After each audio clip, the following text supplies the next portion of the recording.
Love isn't a test of endurance. It's not about who can handle more silence, more doubt, or more excuses without breaking.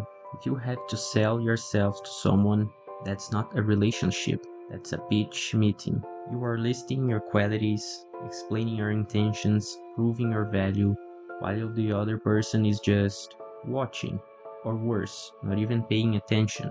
That's not romance. That's unpaid emotional labor. Somewhere along the way, a lot of us learned the wrong lesson. We learned that love is supposed to hurt, that if you are not anxious, overthinking, or replaying conversations at 2 a.m., then it must not be real. That's nonsense. Love isn't a presentation where you need perfect arguments and a compelling story to earn interest. It's two people choosing each other, freely, clearly, without pressure. And yet, we love to complicate the obvious. Someone takes days to reply, and we call it being busy. Translation: you are not a priority. You ask for presents, and you get vague promises about things improving someday. That's like buying a house with no doors and being told, trust me, one day it will feel like home. If it were mutual, you wouldn't have to explain the basics. I want you. I want to be here. That's it. Simple. Almost childish in how clear it is. But instead, we start celebrating crumbs. A message after a week of silence feels like progress. A cold hug during an argument becomes proof that, deep down, they care. That's not love. That's premium quality self-deception. You are negotiating with the bare minimum because real affection feels out of reach, and that's dangerous. There's a difference between love and hope.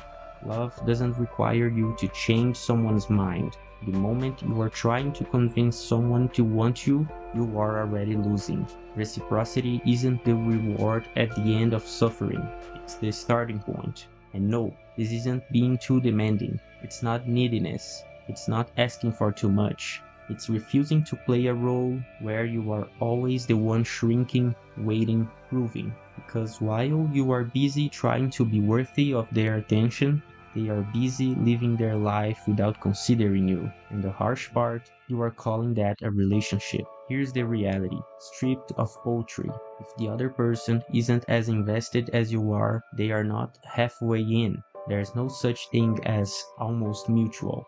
You are either chosen or you are attached to an idea, a fantasy built from loneliness. Loving someone who doesn't love you back doesn't make you deep or noble. It makes you complicit in your own humiliation. And honestly, there is nothing attractive about begging for affection. So let's keep the rules simple, offensively simple. If it's not mutual, it's not love. It's suffering with romantic background music. When indifference looks attractive. Let's talk about something uncomfortable. Why do we find indifference attractive? Why does someone not caring feel exciting? There's something embarrassing we need to admit. A lot of people get turned on by distance. Someone disappears, ignores your messages, treats your existence like a notification they forgot to clear. And instead of losing interest, you feel more hooked.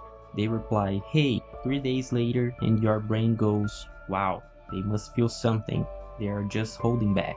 Holding back from what? From telling you they are not interested? Because silence already did that. But we are experts at mental gymnastics. We turn neglect into charm, lack of effort into mystery. Culture feeds this too. You've heard it before. People want what they can't have, as if love were an auction where the least available person wins. Playing hard to get dressed up as romance. And the wild part, we start sexualizing people who barely respond. That person who answers with one-word messages, suddenly they are intense, complex. No, they are just not into you, but in your head, their absence becomes a personality trait. This goes deeper than dating trends. A lot of us learned early on that love comes with discomfort built in. If someone is too present, too open, too available, we get suspicious. It feels wrong, too easy, as if love has to hurt to be earned. What actually triggers us isn't passion, it's old anxiety wearing a vintage filter. Eric Fromm once made a sharp distinction. Immature love says, I love you because I need you. Mature love says, I need you because I love you. Most people never reach that second stage. They are stuck in emotional childhood, mistaking tension for connection. We crave people who don't need us because it makes attention feel like a trophy, which is a deeply twisted logic.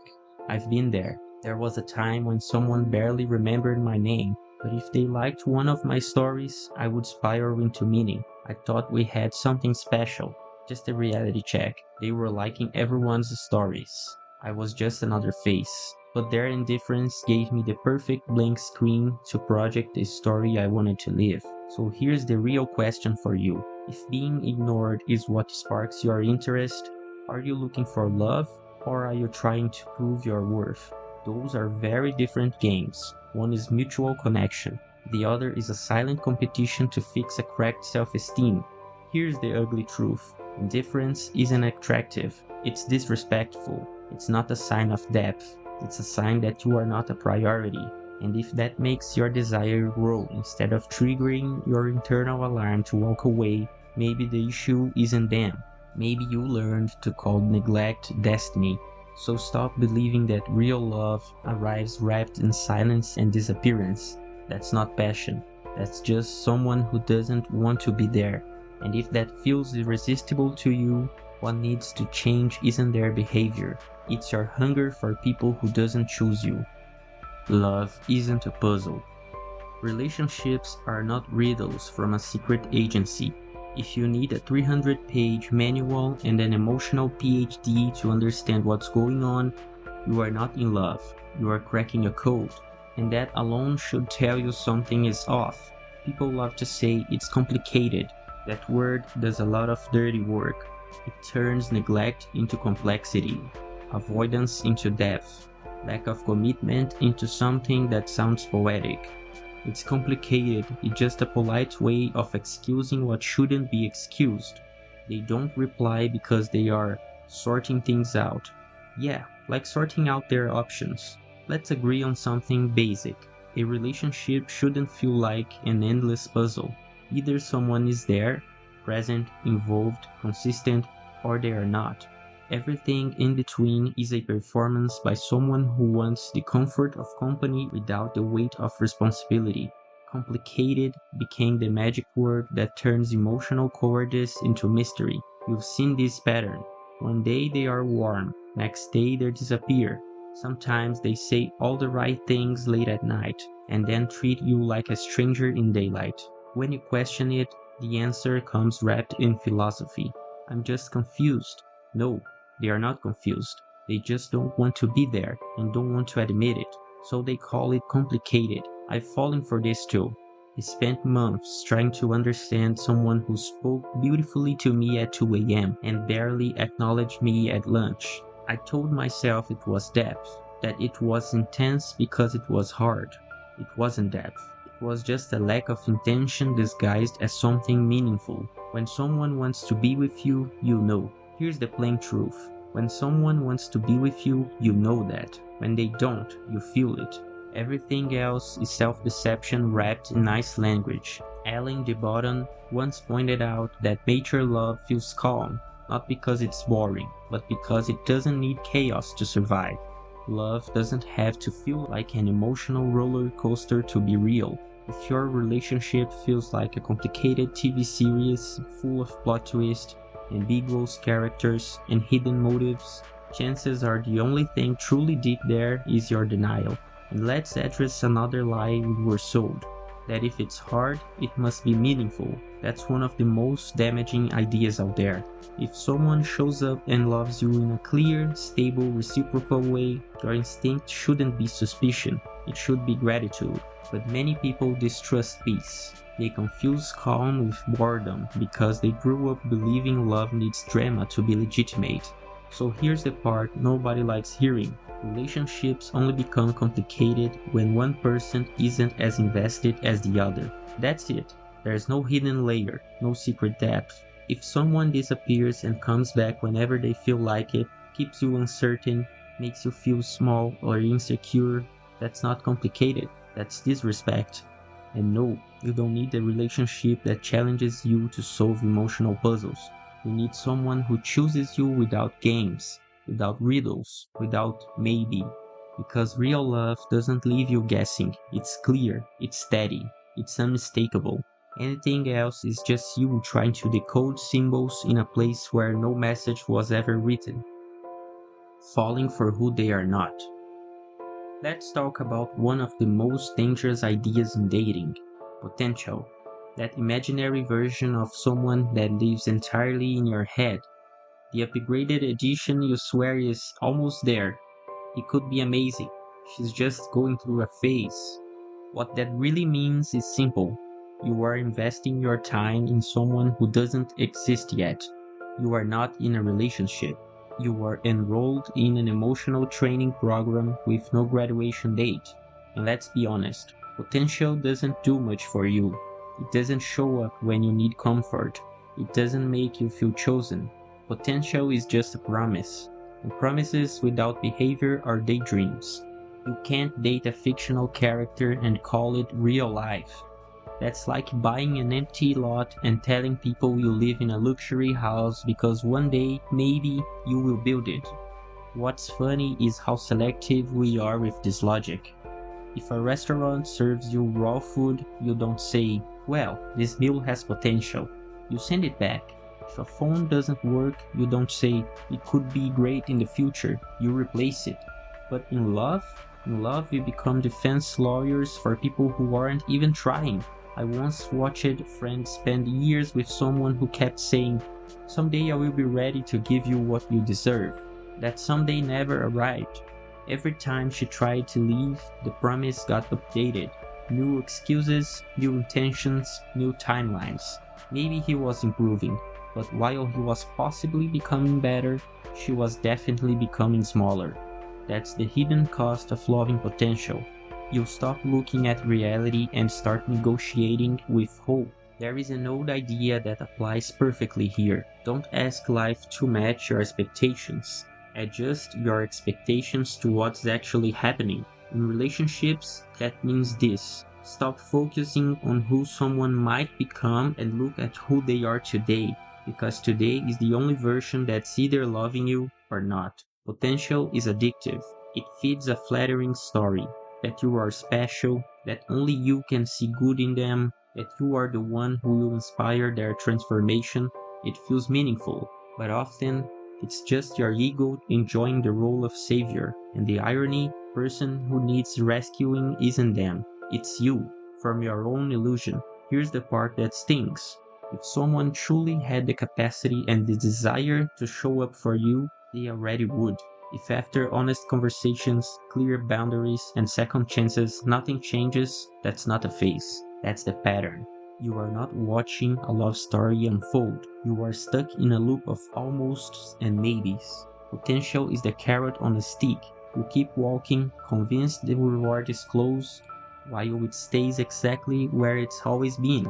And the more time you invest, the harder it becomes to admit you were chasing air. So here's the uncomfortable but necessary shift. Stop loving future versions. Start observing the present. If they don't choose you now, if they don't value you now, if the effort isn't mutual now, more time won't fix that. Ask yourself one honest question. Do you want a relationship or do you want a project? Because they are not the same thing. A relationship is built by two whole adults choosing each other. A project is you trying to reshape someone so they can fit the story you want to live. One is love, the other is self-abandonment with a fairy tale script. When pain feels like love. Let's slow down for a second. If deep down you believe love is supposed to hurt, this didn't start with your last relationship. It started way earlier. Before you ever dated anyone, someone already taught you nervous system that affection comes with tension. Maybe love showed up inconsistently. Maybe it came with criticism. Maybe your brain took notes. It learned, this is what love feels like. So when you grow up and someone treats you with steadiness and care, it feels strange, too calm, too easy, and you start to wonder, is this boring? When the real question should be, is this healthy? What you call boring is often just what should have been normal all along. But when you are used to fighting for attention, Peace feels suspicious. Your emotional system was trained to confuse anxiety with attraction. That tight feeling in your chest when someone doesn't reply, you might call it butterflies. Your body calls it stress. That's not excitement. It's your system going into alert mode, the same way it did when affection used to come with conditions. Be good. Don't be a problem. Earn approval. So you grow up believing love must be deserved, negotiated, proven, never simply received. And then adulthood becomes a replay. You chase people who don't choose you because trying feels similar. You obsess over those who withhold affection because being chosen by them feels like winning a final exam. You label this intensity, but it's not depth. It's old wounds dressed in expensive clothes. I've been there. I once felt drawn to someone who treated me like an option. When they were present, it felt incredible. When they disappeared, I turned into a detective searching for what I did wrong. I called it complicated passion. Now I call it learned emotional dysfunction. There is a reason this pattern is so common. We don't repeat pain because we enjoy it. We repeat it because it's familiar. If love early on meant distance or unpredictability, your brain registers that as safe, even when it hurts. Suffering becomes the comfort zone. Here's the reality check. It's not love if you are constantly trying to earn your place. It's not love if their presence makes you more anxious than happy. It's not love if their absence feels normal. That's your past sneaking into the present, pretending to be romance. Healing this isn't glamorous. There is no quote that magically fixes it.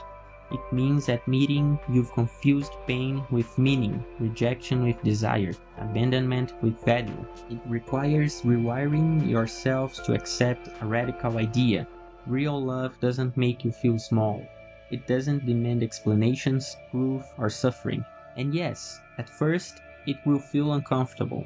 Being with someone who chooses you consistently might feel underwhelming, not because it lacks love, but because your body is learning to live without chaos. That discomfort isn't boredom, it's recovery. It's your system unlearning survival mode.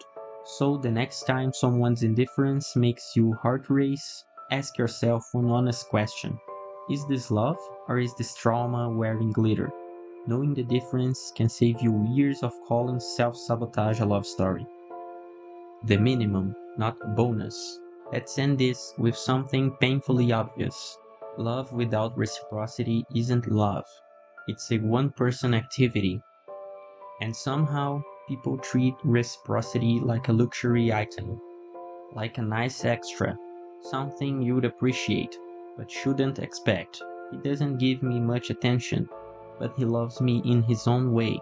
If that way makes you anxious, invisible, and constantly unsure, that's not love, that's absence. Reciprocity isn't the prize at the top, it's the ground you stand on. And still, people feel guilty for wanting it. Like asking to be chosen is asking too much. It's not. If you have to debate your right to basic care, something is deeply off. And it's not your definition of love. Mutual love doesn't require instructions. You don't need slides, arguments, or late night essays explaining why you matter. You don't need to convince someone to show up. When it's mutual, they already know. They reach out, they participate, they don't leave you suspended in uncertainty. They don't treat your presence like a favor. There's a myth that real love has to be difficult. Reciprocity proves the opposite. It flows, not because it takes no effort, but because the effort is shared. Think of it like rowing a boat. If only one person is rowing, you just spin in circles. If both are rowing, you actually move forward. A relationship without reciprocity is you rowing alone while the other person holds the paddle for the photo. And the real problem, we normalized this. We normalized explaining to people why they should care. We normalized endless chances with no change. We normalized calling indifference a process. But slow erosion still destroys things. What isn't mutual might not break you all at once, but it will wear you down until you barely recognize yourself. And sometimes the hardest part is this. You may have to leave even while you still care. You may have to walk away while wanting to stay. Delete the number, close the door, not because you feel nothing, but because you feel too much to keep betraying yourself. Reciprocity is not something you beg for, it's something freely given. If it isn't there, your responsibility is to go. Real love is a meeting, not a chase, a shared decision, not a one sided argument. It sounds like, I choose you, and I choose you too. Same volume, same direction. Anything that requires emotional begging to survive isn't love. It's you trying to water a plastic plant and wondering why it never grows. So keep the only rule that actually matters. If it's not mutual, it doesn't work. It can be intense, it can be beautiful, it can be unforgettable. Without two hearts equally involved, it's not a relationship. It's a distraction pretending to be destiny. Reciprocity isn't a luxury, it's the entry fee. Anything less is emotional discomfort, and you are worth the full price.